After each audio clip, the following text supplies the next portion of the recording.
এই সংবাদ সম্মেলনের মাধ্যমেই জানিয়েছিলেন যে তার জীবনের নিরাপত্তার হুমকি রয়েছে, কিন্তু রাষ্ট্র তার জীবনের নিরাপত্তা নিশ্চিত করতে সম্পূর্ণরূপে ব্যর্থ হয়েছে। এমনকি যারা তাকে খুন করেছে, রাষ্ট্র সব প্রণোদিত হয়ে তাদেরকে আড়াল করবার চেষ্টা করছে। এরপরে যে ব্যাপারটা আমরা বলতে চাই সেটা হচ্ছে, এই যে চার্জশিটটা দাখিল হয়েছে, এই চার্জশিটের কোনো আগামাথা নাই। এই চার্জশিট সে শুরুই করেছে হচ্ছে ফয়সাল করিম মাসুদকে দিয়ে। যখন আমাদের কাছে তারা বলেছে যে তাদের 90% তদন্ত শেষ, যদি তারা ডিএমপি কমিশনার এখানে এসেছে, তাদের 10% মাত্র তদন্তের বাকি আছে। এর জন্য তারা সময় চেয়েছেন 7 তারিখ পর্যন্ত, 10 দিন। আমরা বলেছি ঠিক আছে, আপনারা আপনাদের মতো করে তদন্ত করেন, কিন্তু এই তদন্ত করবার পরেও এই তদন্তের কোনো কিছুতে কোনো পরিবর্তন আসে নাই। আগেও যেটা আপনারাও যেটা জানেন সেইটাই এখানে শুধু উপস্থাপন করা হয়েছে, কিন্তু আমরা যেটা জানি না সেইটা কোনোভাবেই এই মামলার ক্ষেত্রে করা হয় নাই। এখন প্রশ্ন যেটা থেকে যায় সেটা হচ্ছে, যখন রাষ্ট্র এই ধরনের অসহযোগিতা করে তখন তো একটা ধারণা দৃঢ় হয় যে রাষ্ট্রের কেউ এই হত্যাকাণ্ডের সাথে জড়িত কিনা।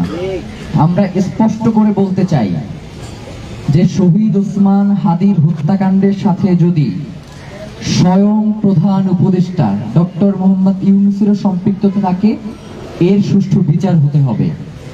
এই হত্যাকাণ্ডের সাথে যদি সেনাবাহিনীর প্রধান ওয়াকারের সংশ্লিষ্টতা থাকে, তার বিচার হতে হবে। এর সাথে যদি আওয়ামী লীগের সংশ্লিষ্টতা থাকে, তার বিচার হতে হবে। এর সাথে যদি হাসিনার সংশ্লিষ্টতা থাকে, তার বিচার হতে হবে। মানে বাংলাদেশের শহীদ ওসমান হাদির হত্যাকাণ্ডকে কোনো ধরনের ইস্যু দিয়ে নাই করে দেয়া যাবে না। এরপরে আরেকটা জিনিস যেটা, সেটা আপনারা জানেন যে বিবির পক্ষ থেকেই জানানো হয়েছে যে শহীদ ওসমান হাদিকে হত্যা করবার জন্য 12 তারিখেই ওইখানে 5টা টিম ছিল, যারা একজন মিস করলে আরেকজন এই শুটটা করত। তো এই চার্জশিটে বাকি 4টা গ্রুপের কথা কই, যেই 4টা গ্রুপ বসেছিল শুট করবার জন্য। 5 তারিখে তারা বলেছে যে সেন্টারেও তারা হচ্ছে গুলির অ্যাটেম্প নিয়েছে, কিন্তু তারা সেটাতে সক্ষম হয় নাই। 21 জনের একটা টিম এই মিশনে গিয়েছিল। তাহলে সেই 21 জনের যে মিশনের যে টিমটা গিয়েছিল তারা কোথায়? তারা চার্জশিটের ভিতরে নাই কেন?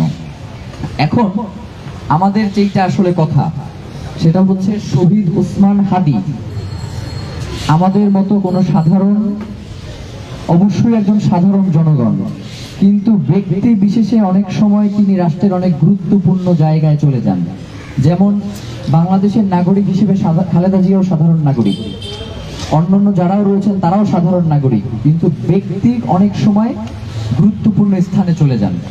শহীদ ওসমান হাদি ছিলেন এমনই এক কণ্ঠস্বর, 5 তারিখের পরে পুরো জুলাইকে যদি একজন ব্যক্তি নিজের জীবন দিয়ে বাঁচিয়ে রাখেন, সেটা হচ্ছে শহীদ ওসমান হাদি। এই অন্তর